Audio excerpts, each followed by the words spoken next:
नमस्कार मैं एडवोकेट दीप्ति रंजन नुआ आईन नुआ धारा देखु आपण एवं आमर जो भारतीय नागरिक सुरक्षा संहिता आसी तार जदि आम धारा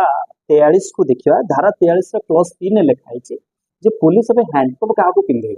समस्त हैंडकफ पिंधे ना जो अरेस्ट कर पिंधे ना जो मैंने हाबिचुअल अफेंडर रीतिमत जो मैंने भूल कर अपराध कर एस्केप फ्रॉम कस्टडी जे कस्टडी खसिकी पलाई किंबा जे ऑर्गेनाइज क्राइम रे इन्वॉल्व अच्छी टेररिस्ट एक्ट रे कौन ड्रग रिलेटेड क्राइम्स